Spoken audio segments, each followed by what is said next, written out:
Good day mga master! Quick vlog lang tayo for today's video. So ang project natin ngayon is tungkol sa in-order natin sa Shopee, ang ating exhaust pipe. So papakita ko sa inyo kung paano natin ito ginawa at minodified.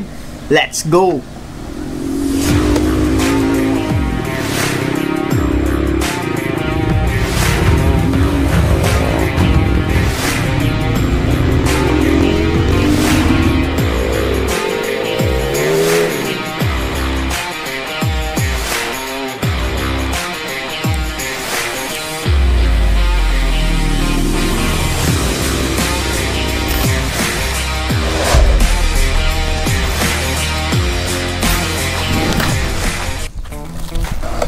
So unbox natin siya mga master. So ang laman ng parcel na ito is ang ating acrophobic pipe.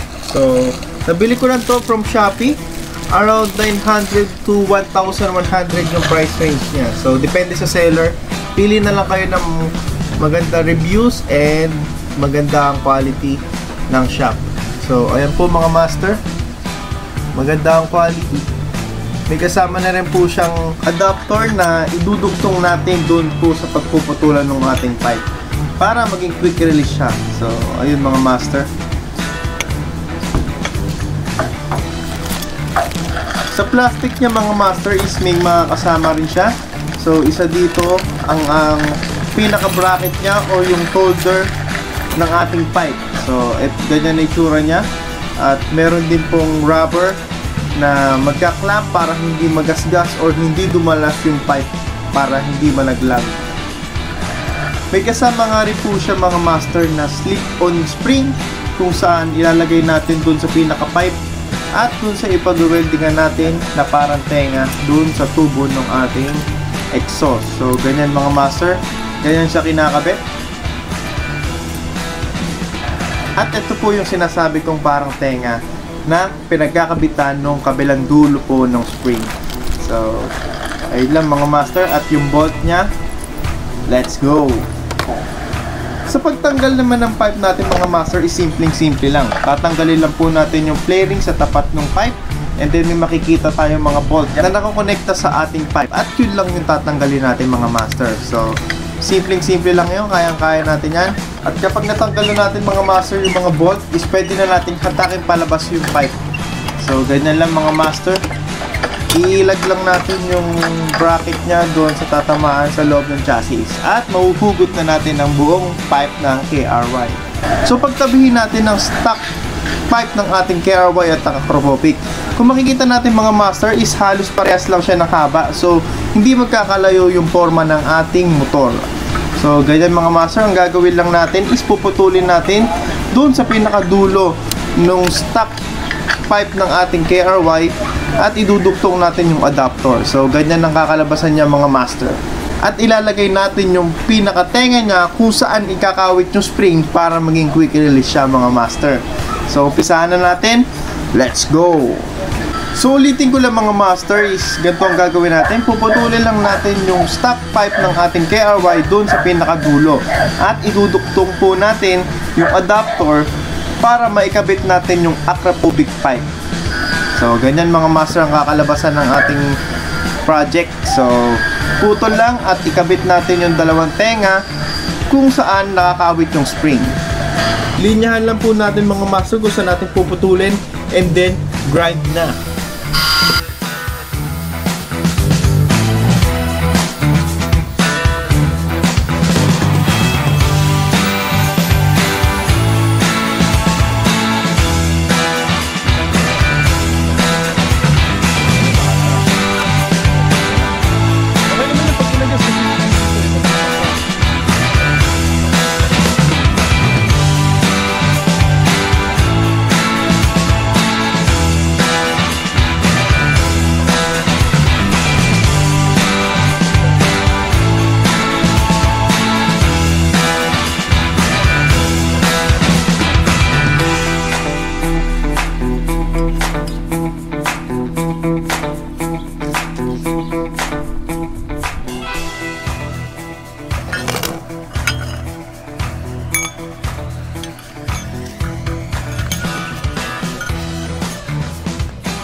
So yun mga master, ikakabit lang natin yung pipe or isusukat natin mismo doon sa motor para makita natin kung pantay na pantay yung alignment at saka natin iispatan. Gaba, itaas.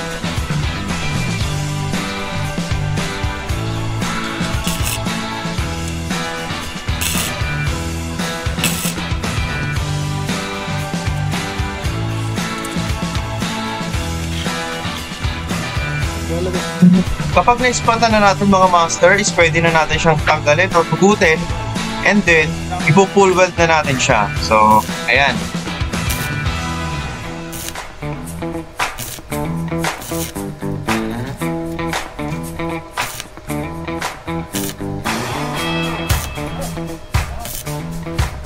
So, pagkatapos natin i-pull weld mga master, is pwede na natin siyang grinderin para mas luminis siya at mas luminis siya tingnan.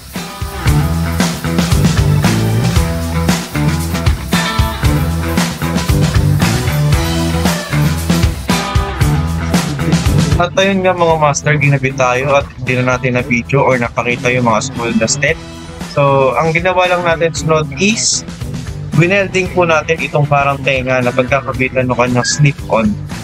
So, ayun, winelding lang natin yung dalawa na yun doon sa elbow. So, balikan natin yung nakaraan. Ang ginawa natin is kinat lang natin yung stock pipe dito and then dinuktong yung adapter para makabit naman yung acrobobic pipe natin mga master. So ayan, so kung itatanong nyo mga master kung gaano kalayo yung tenga or yung pagkakabitan ng spring doon sa mismong pipe is mga 3 inches mga master. So ito pakita natin. 3 inches. So ayan mga master, kung makikita nyo 3 inches up and down. So complete details na natin and pwede na natin ito ikabit sa ating motor. Let's go! So mga master, ayan yung acropobic natin na exhaust pipe na kinabit natin dito sa ating KRY. So yan ang makikita natin, finished product. And then ito pa yung isa. Meron pa tayong isa doon sa KRY 200. So sound check natin dito muna sa KRY 150. Sound check.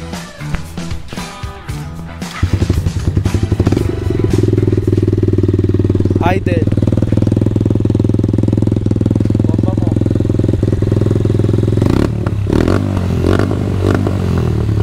Malamig pa.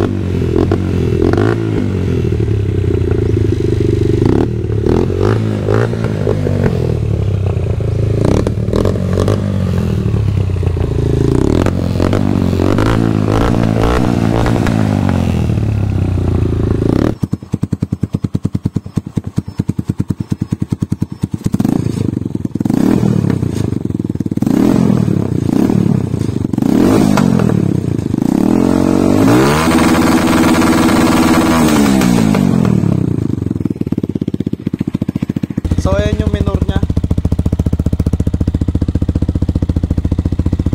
Okay, bomba.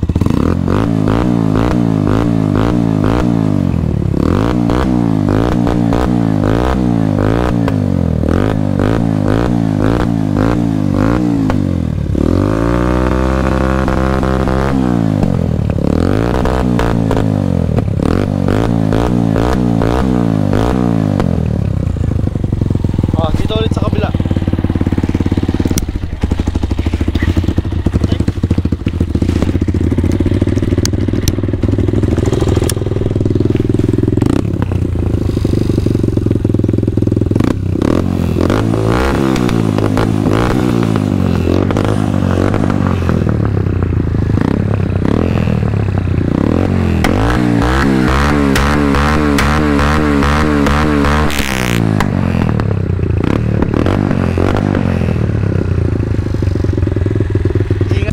Tayo sa 200cc mga master na kay RY. Sound check, idle. Yan ang minor nya. Bomba konti.